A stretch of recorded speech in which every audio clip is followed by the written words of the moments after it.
There was a firing that took place, and as far as I'm concerned, nobody should be happy about it.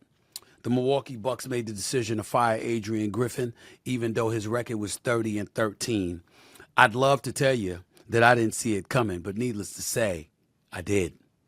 I said it over and over and over again.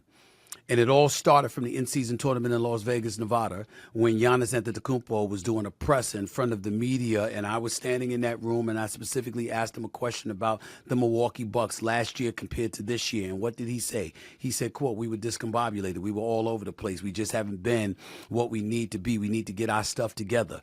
You know, and when you say stuff like that, there is no question that in the end, the coach is in trouble. You can't have a first-year coach being spoken about that way and think that he's going to keep his job. We can slice it any way we want to, but that's what this comes down to. The Milwaukee Bucks were ranked 4th defensively last year. They're 21st now. 21st. They've ranked 28th in the month of January, giving up 121 points per 100 possessions. That's awful defensively. Now, one could easily argue on behalf of Adrian Griffin, who, by the way, was a first-year head coach, a black man, who literally went through and endured 14 different interviews before the 15th interview got him finally a head coaching job with the Milwaukee Bucks. Okay? So I feel bad for him. But in the same breath, did you remember when they went against the Indiana Pacers 4 to 5 times and got shellacked? Do you remember how they got embarrassed in the in-season tournament in Las Vegas? Do you remember all of those things? Do you remember how they've looked porous defensively? Do you remember those things? One could easily argue in his favor that when he got the head coaching job, Drew Holiday was his point guard. It wasn't Damian Lillard. So how could you not expect a precipitous drop-off defensively? Fair enough. You dropped off, but not that badly. Not that badly. And that's exactly what happened. Now, you read reports, for example, because early in the season when they lost in Toronto, where Adrian Griffin was an assistant coach last year, 4th game of the season to be exact, veteran players approached Griffin and told him that such an aggressive scheme defensively was not going to fit with their personnel and suggested letting Brook Lopez, who was last year's defensive player of the year, go back to playing drop coverage and pick and rolls, okay, and remaining closer to the rim throughout defensive possessions rather than trapping or switching near the three-point line. That seemed to make logical sense. How is Brook Lopez going to be out near the three-point line trapping and switching? That ain't going to work. But nevertheless, no matter what was tried in the end, it wasn't happening. You're not getting it done. And as far as I'm concerned, Chris Middleton has never looked the same. Bobby Portis isn't looking the same right now. Brook Lopez didn't look like he looked last year under Coach Mike Budenholzer, and you could see the disinterest and the apathy and the indifference that Giannis Antetokounmpo, the superstar for the team, you could see it as it pertained to his dealings and his relationship with Adrian Griffin. So that's what happened, and that is what it is. Adrian Griffin, 30-13, out as head coach for the Milwaukee Bucks. Again, 21st in defensive rating, 28th in the month of January. You can't fight that. I feel real bad for him. I don't like it at all. It's not a good look, and I get that, and I see people like Magic Johnson who put a tweet out there, and he was talking about how it was wrong, to get rid of Adrian Griffin or whatever, but respectfully to Magic Johnson, okay? We might all feel it was wrong. I saw this coming. Secondly, 3 times in NBA history, when I think about notable stuff that has happened of this magnitude, I think about Paul Westhead being replaced by Pat Riley in the 80s. Magic Johnson was on that team. That's the change that Magic Johnson wanted. He had his fingerprints all over that. So they made the change when it came to Paul Westhead.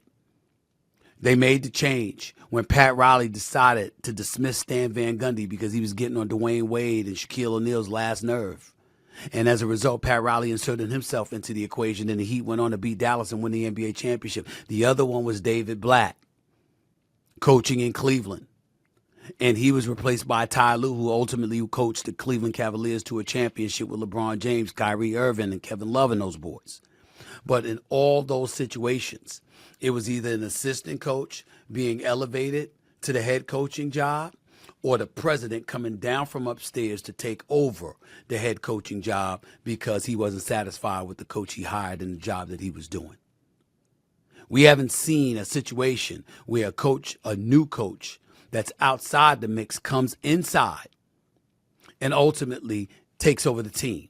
And in Doc Rivers' case, a lot of people are salty about that because supposedly he was consulting for the Milwaukee Bucks. All right? And did he have anything to do with Adrian Griffin being gone? I'm not going there. Don't need to go there because I knew based on Giannis that Adrian Griffin's days were numbered. Remember, Giannis picked him. Milwaukee interviewed 3 coaches. Giannis picked him. Giannis said that's the guy that I wanted. And within 1 month of the season starting, Giannis wanted his ass gone. I don't care what anybody says.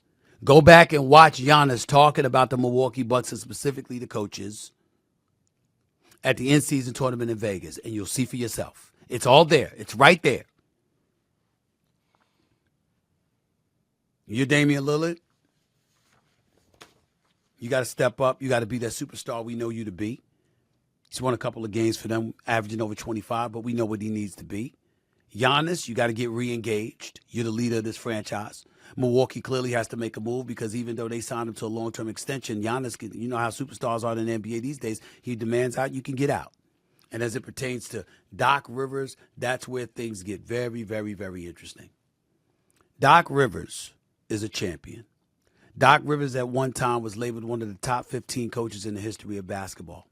Doc Rivers is a veteran coach who knows how to deal with veterans better than most. A career record of 1,097 and 763, that's 59 winning percentage.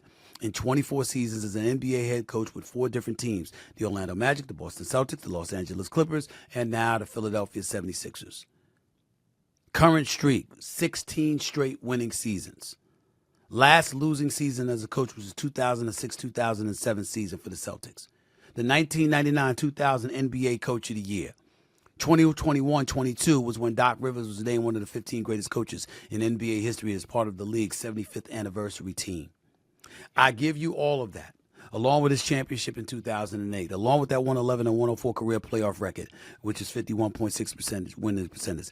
He's reached the playoffs in 19 of his 24 seasons as a head coach. Here's where it gets dicey. Doc Rivers is the only head coach in NBA history to blow multiple 3-1 playoff series leads. He's blown 3 of them.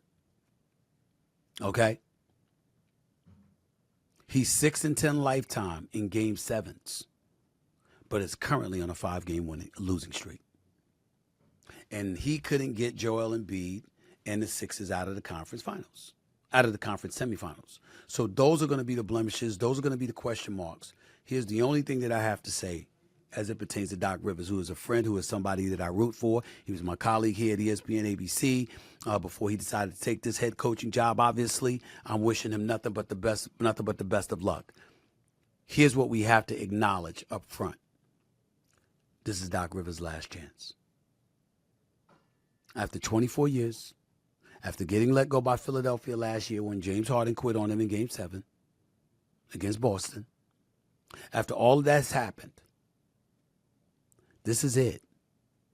With Giannis Antetokounmpo and Damian Lillard as your stars, if Doc Rivers, and I'm not talking about this year because a coach coming in midstream, mid-season, but by next year, if Doc Rivers isn't in the finals or winning the championship, and the Milwaukee Bucks decide to go in a different direction, I do not believe that Doc Rivers will get another head coaching job. I don't believe that'll happen.